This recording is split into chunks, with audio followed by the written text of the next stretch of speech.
Hey everyone, Ashley Easter here, and welcome to Courage Conversations. Last season, we were calling this the Courage 365 show, and as you know, we've just had a new rebrand of our website, and we are calling this Courage Conversations now, because that's really what we do here, is have courageous conversations. We are here every Thursday at 7 p.m. Eastern. You can live stream us on Facebook, Twitter, and YouTube. And of course, you can go to courage365.org and watch all of the back episodes from last season and the ones that we will be uploading for this season. We have a great show planned for you tonight, and we are actually going to be bringing on a guest that you'll be familiar with. Let me add her right here. Maureen Garcia. Hey, Maureen. Hi. So good to have you back on the show, everybody. Maureen did such a wonderful job. She was on the show twice last year. She is such an expert on understanding predators and deception. Such an expert, in fact, that Courage 365 has brought her onto our board of directors now. And part of her role on the board of directors is to help us produce this show. And so, Maureen, I am just so thankful that you are willing to do this. You have such an expertise in understanding abuse, understanding predators, and also creating good show formats. Maureen has a lot of times, sent me an email and was like, hey, did you see this story? This is probably something you will want to cover on the show. And that's why I was like, girl, you just want to come on and help me produce this thing? So here we are. I'm really excited. I'm excited to be part of producing the show. I'm excited to be on the board. The work you guys do is great. So yeah, awesome. I'm all in. Yay. And just sort of as maybe like a 30-second recap, I know we've already gone into your story before, but maybe do you just want to kind of tell everybody just a little bit about you and just kind of catch them up. Again, I encourage everybody to go back and listen to Maureen's story that we featured in the past, but maybe just catch people up who haven't caught the other episodes. Okay, so I was married to a predator, child molester for a decade, and a child in our family disclosed, and my faith and my world shattered, and I have been researching abuse dynamics ever since, and writing and speaking about them so that other people can be informed and aware, because there's just so much that we don't know, and the only way to create safe environments is to understand predators and to actively resist creating communities where they feel welcome.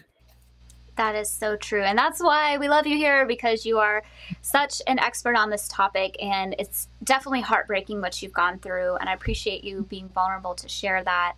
But the lessons that you've learned from it and the willingness to educate others so we can prevent this moving forward, like that's just so courageous. Well, today we're going to be talking about a hot issue, and that is Ravi Zacharias. And if you've grown up in the Christian community, the Christian world, you may be familiar with him. He is, or was, he passed away, I believe, late last year. This month last year, I think it was. May, second week of May. Okay. Maybe? Okay. So he's passed away for about a year now, but he was a Christian apologist who really, his ministry was around, quote unquote, defending the Christian faith and coming up with different arguments and debate strategies to try to basically prove and affirm Christianity. And it's come out not just recently, but this has been kind of swirling around the interwebs for several years now about abuse and just some really tragic things. I'm actually acquainted with one of the survivors of Ravi Zacharias. And though some of these stories have been around the internet for years, it's only been recently when media has really been picking it up, talking about it deeply. So that's sort of like a little general recap that comes to my mind. Maureen, do you want to add anything else to the backstory of Ravi Zacharias before we go into this discussion? Um, well, I guess the one thing to add would be that while the allegations have been around since 2017, they weren't really taken seriously until after he died, and other people started making allegations that were similar. And then there was a lot of pushback. But finally, Ravi Zacharias' international ministry decided that they needed to have an independent investigation. So, yeah, unfortunately, the investigation turned out that they had plenty of evidence to support the allegations, plus what they called much worse stuff. So not just spiritual abuse, sexual abuse. There was also financial abuse, but all around not good. Right, right. And that's actually kind of a big deal to have.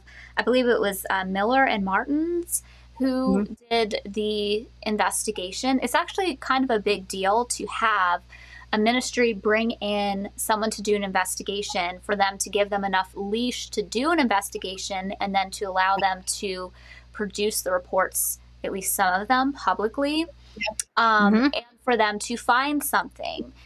Because what happens a lot of times, you know, what we've seen over and over again, Maureen, I'm sure you've seen this, is just, you know, they don't choose a truly independent organization, and they don't show the findings. But for it to go to all these steps and there to be public findings saying that there's lots of evidence, that's a pretty big deal. And I would say pretty strong case that these allegations are true. And I personally believe the victims.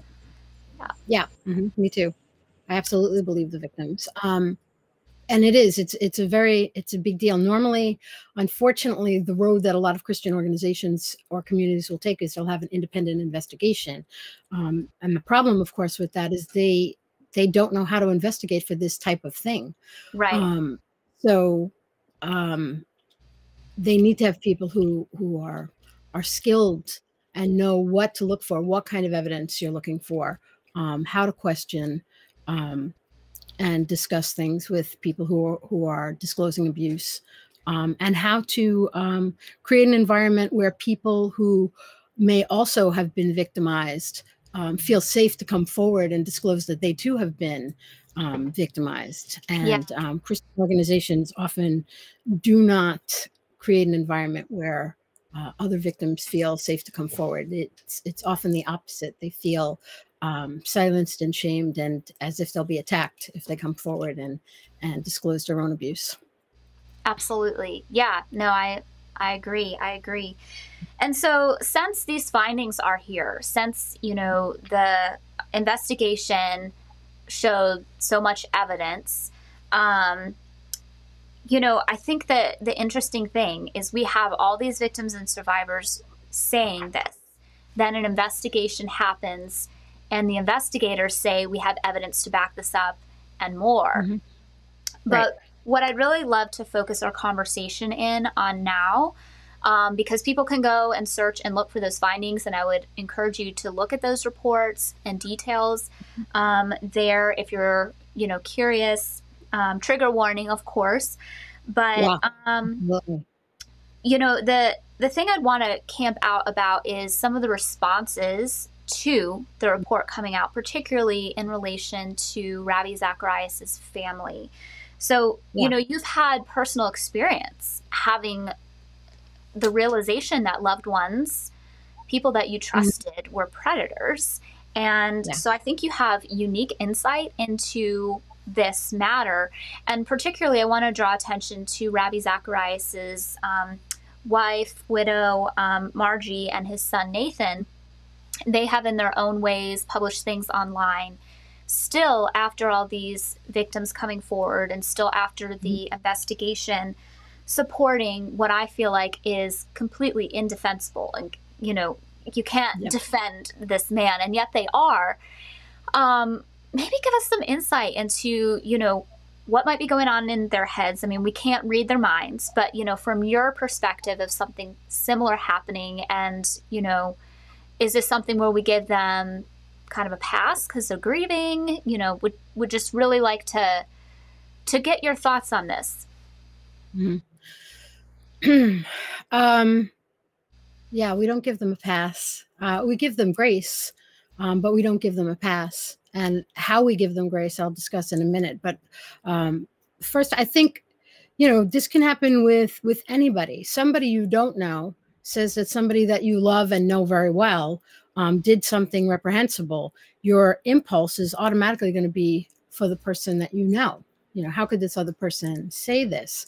And then on top of that, if you're someone like, you know, Ravi, it's not just the people who know him who are going to be, you know, like his wife and his children, his family and friends, but it's all the people who feel they know him because he was such an important part of their spiritual or intellectual life. Part of, you know, he was part of their coming to know God in a new way or a different way. Mm-hmm. So what happens is you have this foundation of that's built on this person that you know. And then when somebody comes along and says that person is not who you think they are, that they've actually been leading a double life, your foundation shatters. It's gone. So, you know, it's like the wall of Jericho. It's just gone. So the difficulty for someone like who I was, when I learned about predators I was close to,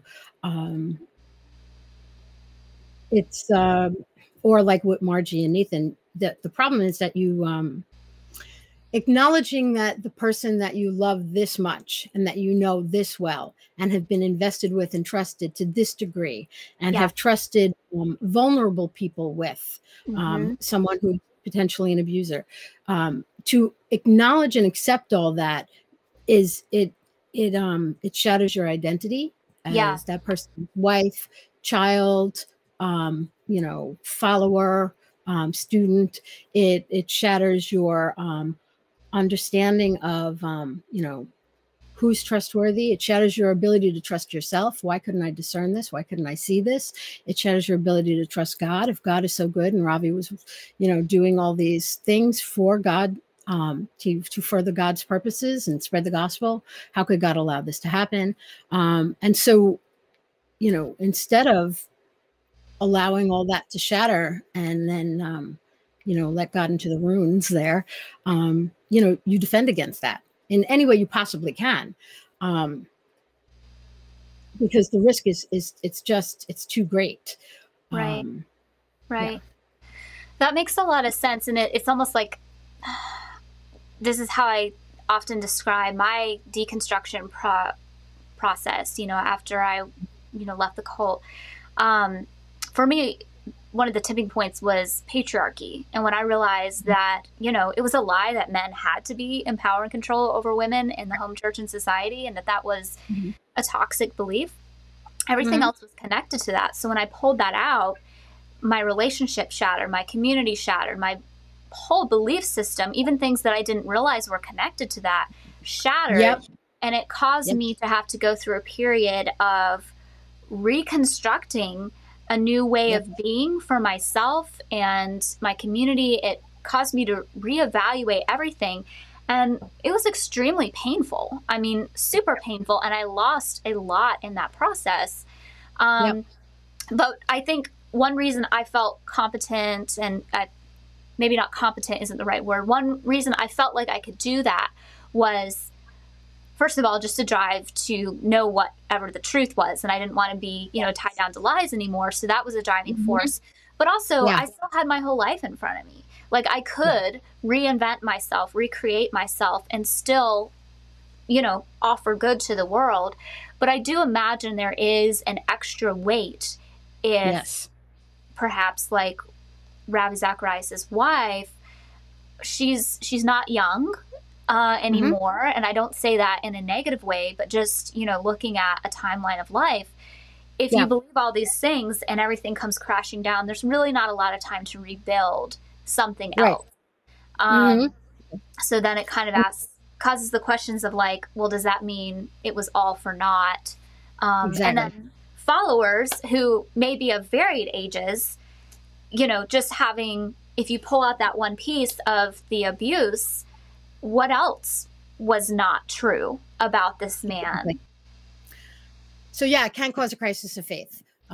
If you pull out one belief and that's not true, it connects to all these other different beliefs. So for instance, let's say, you know, you pull out we find out that Ravi has these allegations against him. If you believe them, not only does it call into question his preaching and his teaching and his apologetics, it also calls into question some of the stuff it calls into question pet doctrines or pet ideologies that certain Christians have. So, for example, you know, if Ravi is believing in headship, but he's not living as what most complementarians would say, he's not exhibiting servant leadership in a significant number of his relationships, you know, then that would cause a lot of people like former Ashley to question patriarchy or headship at all.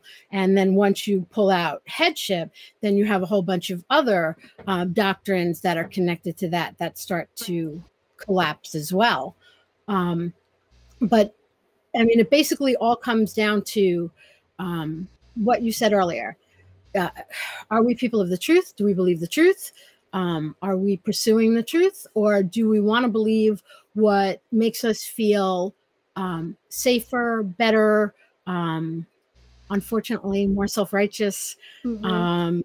You know, or do we want to pursue the truth no matter how difficult and painful it is? And for Margie, Ravi Zacharias' widow, I mean, I sympathize with her. I understand how difficult this is. It's not,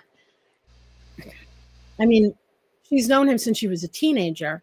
They've been together for, you know, decades, like tons of decades. And Yeah. so I think they were married 40 something years, almost 50 years, or they've at least known each other that long. So, you know, you have all of that interaction with this person that is going up against some people you don't know who are saying things that you've never seen exhibited from your husband. Right.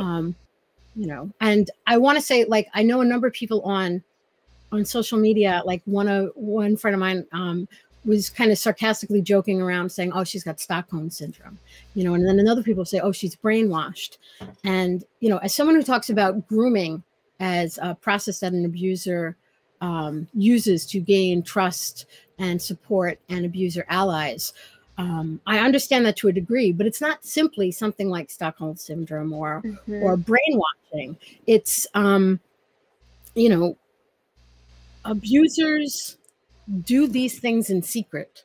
Right. Anna Salter talks about this. She's an expert in predators. And she basically says that the difficulty with recognizing when someone is a potential predator is that all their behaviors around this are secret behaviors. Right. And, you know, what abusers do is they either groom victims or communities and then, you know, look for opportunities to abuse, or they're opportunistic without even the grooming. But either way, whatever they're doing causes people to be shamed and silenced. So the problem for Margie and for Nathan, Ravi Zacharias' son, who has been coming out and defending his father, like kind of hardcore steamrolling over victims and stuff. The problem for them is that they don't know enough about abuse and abuse dynamics to be able to look back in hindsight and recognize what the red flags are. You have to be open to accepting the possibility that Robbie could have been a predator, or that your father, your uncle, your coach, your aunt, your best friend, you know, your child. You have to be open to the possibility and then look at the evidence. But if you don't know what evidence to look for, you're never find it.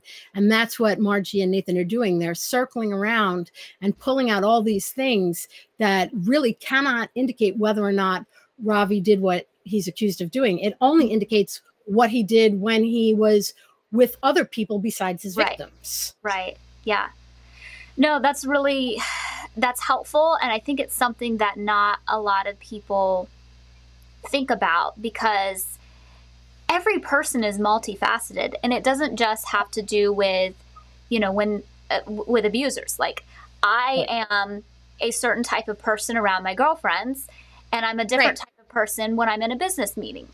I'm a different kind of person when I'm snuggling with my husband. Like, it doesn't mean that those other parts of me aren't the true me. It's just I'm multifaceted. Everybody's multifaceted. So you also have to remember that with abusers, that they could be showing you and several other people only one facet of themselves, and then have a different facet of themselves that is shown only to their victims or the people that they want to see that side of themselves. And so I guess, I think you've pretty much answered this, but would you say it's true? Well, let me even back that up. So I think what I have taken away from what Ravi Zacharias' son and widow have said is that we know him better than anybody else. We've known him longer than anybody else. We didn't see these kinds of behaviors. So, it's not possible that he could have deceived us for so long. Is it possible that a predator could deceive somebody they had been in a marriage with for, decades? Is it possible that they could still deceive them? Yeah, absolutely.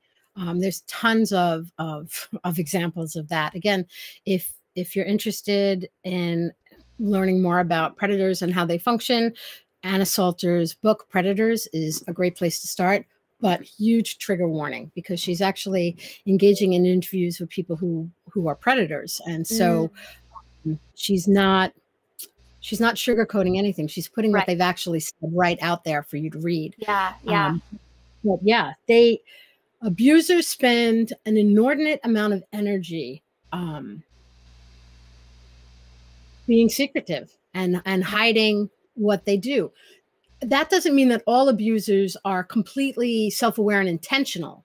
Ravi might not have realized the degree to which he was planning to abuse. And there's a level of self-deception in that. And there's a whole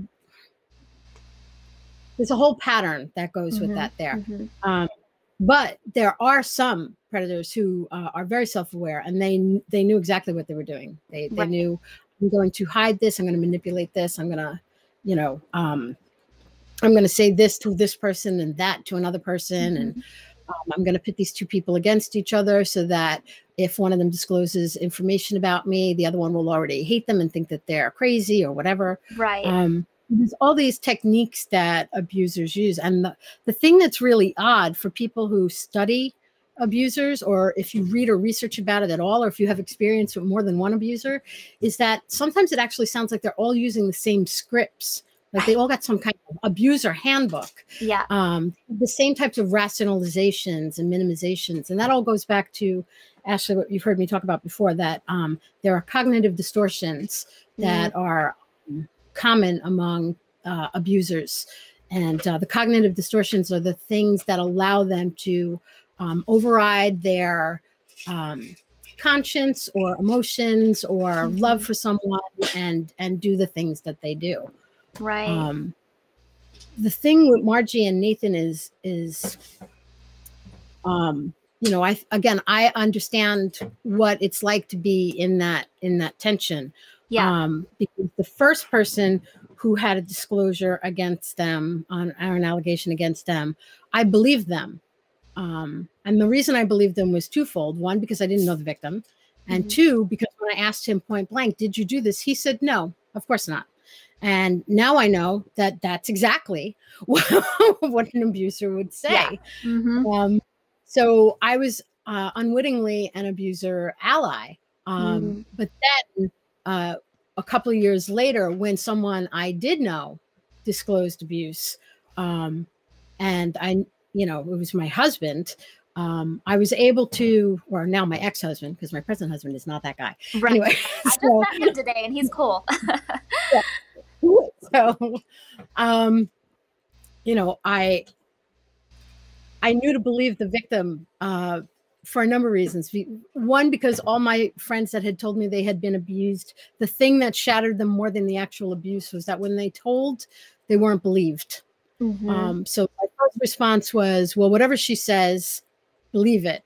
You know, and then I check, then I investigate. Right. But by the time she had her second sentence of the of her disclosure, I was like, oh yeah, that I could totally see him doing something like that. And my assumption is that Ravi and Nathan have not looked, and you know what I mean? Like they don't have that experience of, I could totally see Ravi doing something like that.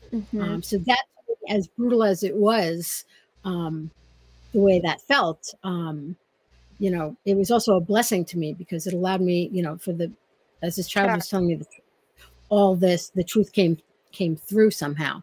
Right. But I also want to say that as brutal as that was for me as the wife of the predator, what his victim went through is far worse than anything that I can ever imagine going through. So with Margie and Nathan, while I sympathize with them or even empathize with them, they need people who are going to hold them accountable and keep telling them the truth over and over and over and over again, in whatever way possible. And I would say that what Nathan is doing with his public defense of his father and with his publicly naming victims and attacking specific allegations or specific evidence in the Miller-Martin report, he's re-victimizing his father's victims. He's also creating or continuing to contribute to the culture that has been set up in Christian organizations that you know, says don't believe victims. That even when we have evidence from people who know how to investigate, we do not trust the evidence. You know, we just don't believe victims. So, you know, Nathan needs to be, someone needs to tell him, you got to stop. This is also abusive. This is re-traumatizing, re-triggering. And Margie, I know, had sent one email that I don't think, there wasn't like a public kind of thing. It was two people that knew the family and that were friends and family and stuff. But still, some of the stuff it was just problematic, some of the stuff in there. She doesn't name specifically the victims, but it's still problematic. So again, while I sympathize with them, you know, someone needs to hold Nathan accountable. You can't just do this. And this also makes me think of a problem that I see in evangelical culture for the last number of years, maybe even longer, like the last decade. There's an unteachableness. So like, for instance, when the Catholic Church had their scandal when it first happened, so you have 2001, 2002, we're learning about all these predators in the Catholic Church. And I understood, because I was in evangelical culture, that we had just as big a problem. It's just better hidden than the Catholic Church. But people like Al Mohler talk about how at the time, you know, there were all these discussions about the Catholic Church and, you know, could we have this problem? And he said he, you know, automatically disagreed. We can't have this problem. This is a theology problem on their end. We have the right theology. Therefore, we're not going to have this problem. Then, you know, fast forward to, you know, the Houston Chronicles expose about what's going on in the Southern Baptist Church with all the youth pastors and abusers and them being moved around. Very similar to the Catholic Church situation. And Al Mohler's, you know, he has to backtrack and say, you know, oh, I was wrong when I thought that we couldn't have this problem. We have this problem, and we need to deal with this problem. But at the same time, he's saying that he's not pursuing experts who can tell him what to look for, how to prevent it, how to respond accurately. You know, and then fast forward another couple of years, and there's more and more and more coming out about the Southern Baptist Convention. And then at one point, you know, he comes out and he says, okay, yeah, we have a really big problem. And Rachel Denhollander, I had a conversation with her, and we'll understand a bit more. So at some point he became kind of teachable. In just general, the bit, I will say. Yeah.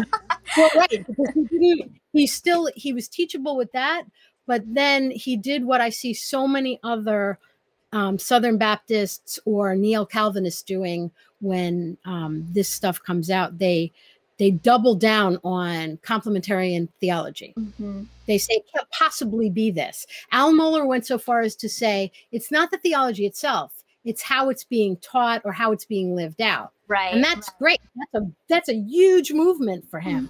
Right. But, you know, whether or not it's toxic, right? Yeah. You know, you need to be willing to check. You need to be willing to say, how does this contribute?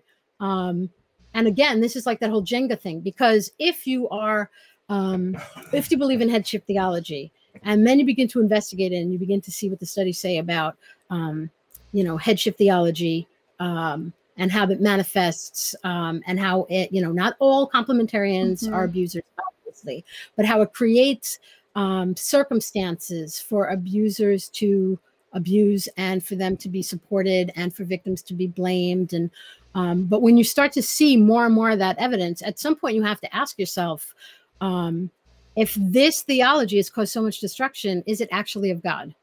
Right. Is it, and so worth, you know, continuing to believe? Yeah. So, and I'm not saying, well, actually I am saying I have issues with the headship theology because of, you know, because of empirical evidence. But however, you know, I've known many people who were complementarian, and you know, I just want people to be able to investigate your own beliefs, reconsider them, examine them, look at them. You know, not just for beliefs about Ravi Zacharias, but, you know, if someone tells you that some part of your belief system, doctrine has harmed people, you know, that's something serious. You need to look at that. Right. And you need to be able to face the consequences of whatever that thing is, if it turns out that that's true. Yeah, that's really, really helpful. And, you know, that's why we want to have this show, you know, Courage Conversations, because having discussions like this, it takes courage, not just for us as speakers, but for people who are engaging and listening to the show and realizing that, you know, maybe there are people that I once esteemed well, and now I'm realizing that there were dangerous predators, and this shifts and shakes things up.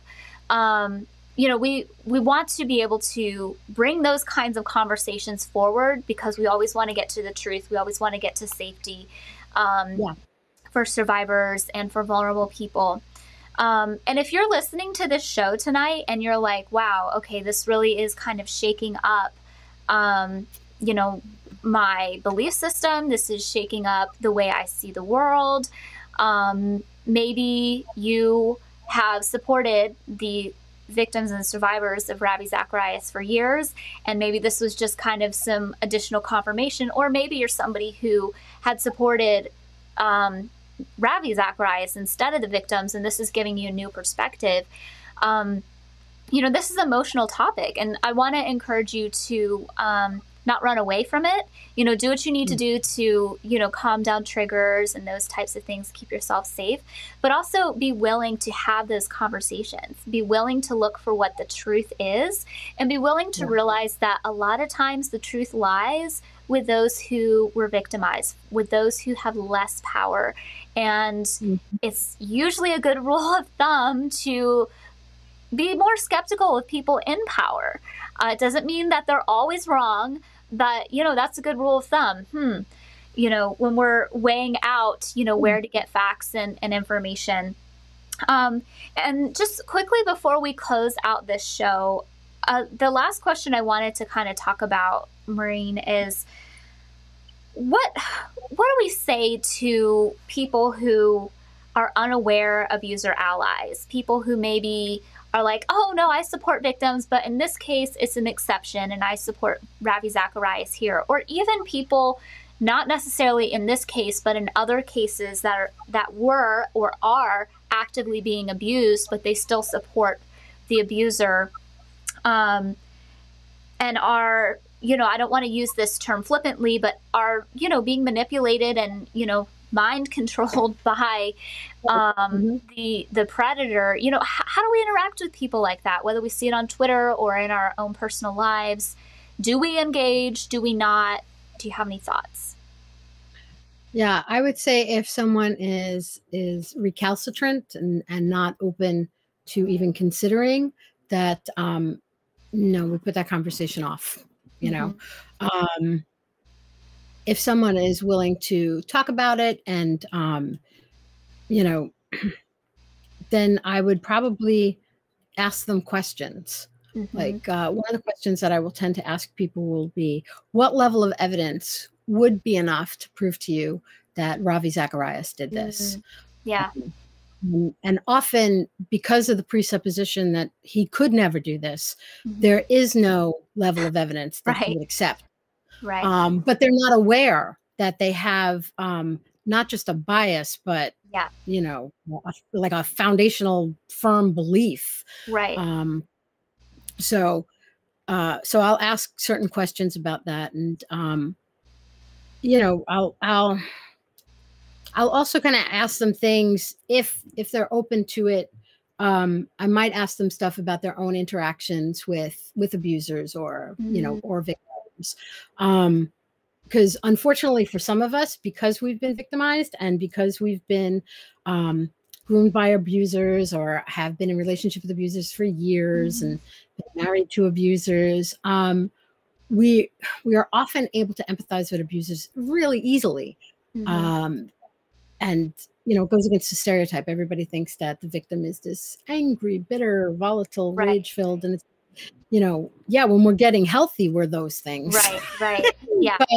But often we automatically empathize with the abusers. And so asking questions that kind of refocus, centering the victims as opposed to the abusers, that can sometimes help. And the other thing is, some people genuinely, they're concerned. Some people will believe that it happened, but they don't understand the depth of what happened or the actual meaning of what happened. So a lot of times people will say that what Ravi did was just, he had some affairs. And it's not that he had affairs. It's that he abused his power, that he was spiritually abusive, that he was sexually abusive, in ways that were frightening, violating, bizarre. And so it's kind of like, we have to talk about what's actually happening. It's not just sexual sin. This is criminal behavior. And it's not like just, oh, so he exposed himself to a massage therapist, or, it's not as simple as that. These things have consequences, and they actually harm people holistically. They harm people emotionally, psychologically, spiritually, and physiologically. So, people can be dealing with the impact of a 5-minute sexual violation for the rest of their lives, because that 5 minutes changed their physiology. It actually changed how their brain functions, how you process information. So people need to understand what abuse actually is, that these are not just, he didn't just have affairs. He abused people, which is a very different thing. And a lot of people don't seem to understand. So we need to talk about what that looks like and how differences are. And yeah. So what I'm hearing from you is like, obviously we call out people who are, perpetrating harm, particularly, when we see it online, not just the abusers, but those people that are supporting the abusers, particularly those with big names that are powerful. But when we're talking about our own private relationships, and we're talking about people that we know that are still supporting abusers, some strategies we could use is getting down to, the question of like, well, what would be enough proof for you? And if if the proof for you would be you standing there watching it, like, you have to know that's not going to happen.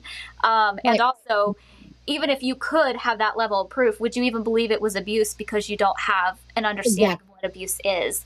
And Right. so really trying to help that person through maybe some questions, get to the root of their biases and Mhm. towards education, but also know we can't change everybody's minds. And so Right. people who are Mhm. maybe open to those conversations and open and willing to be challenged, that could be worth the effort. But Yep. a lot of times I think advocates find this, and you'll probably find this in your everyday lives, those who are listening who may not identify as professional advocates, you gotta decide where you're going to spend your energy. Are you going to spend all your energy convincing people who won't be convinced, or are you going to turn that energy into a way to support the victims where that could actually, be more useful and really change a life? Maureen, this has been so super helpful. So glad that you are on the board. So glad that you're on the show today and that you're helping me bring on different guests and speakers moving forward in season 2. Before we close things out, do you have any final thoughts that you want to add? Um, I guess the final thoughts I would have would be, if you suspect that you've been abused, but you're not sure, or if the word is a really scary word to you, so you don't want to really call it that, or if you suspect somebody else is being abused, just kind of take a deep breath and check some resources, reach out for a little bit of help, talk through it with somebody. Um, it's a scary thing to admit that you've been Mm, victimized, and it's an even scarier thing to admit that you've been victimized by somebody that you love or yeah, somebody that you trusted. Um, and so I would just say, be real gentle with yourself, but don't discount that stirring in you that's saying that something wasn't right, and just slowly head into whatever that truth is. You mm, don't have to immediately acknowledge, like, oh, this person's a horrible person, they abused me. It's not like that. People are multifaceted, like Ashley said mm, earlier. So it's kind of like, you can love someone who violated you and also be um, damaged by the violation and angry or sad or grieved by that violation. You know, you can basically feel whatever you want to feel, and that's okay right, too. Mhm. right. Thank you for that. Yeah, and I think so many times um, people who have experienced abuse aren't allowed to feel all their feelings, but you are Mhm. allowed to feel all your feelings. And also, we want you to get to a place of health and safety. Yeah. So, if you're in any kind of imminent danger, if you know or suspect child abuse, please, of course, call the police. Um, but in other cases where you are looking for support around healing from abuse, we really recommend that you go to our website, and Yes. that is courage365.org. You can go over there and click the Need Help tab. And when you click the Need Help tab, we have a variety of resources that you can look through. They're in different categories, so you can have different topics and things that you focus on. Please, of course, share this show. If there's somebody that you think needs to hear this today, go ahead and hit the share button. Send a link to somebody in an email. Go ahead and follow us on social media. We have Twitter, Instagram, Facebook, and YouTube. And every time you like or share something, that helps us get the message out to more and more people. And while you're on our website checking out our resource list, when you go there just for tuning in to our show, just for coming to our website, you can download this free ebook called 5 Keys to Living a Life of Courage. This is particularly for somebody who may just be stepping forward into their courageous journey of healing and freedom. It is free just for you for coming and visiting our website. Thank you so much for tuning in today. It was really a pleasure to have this conversation with Maureen, and we're going to be having more of Maureen on the show. We're going to be having more amazing speakers. I hope that you all take care of yourselves tonight, and yeah, live with courage.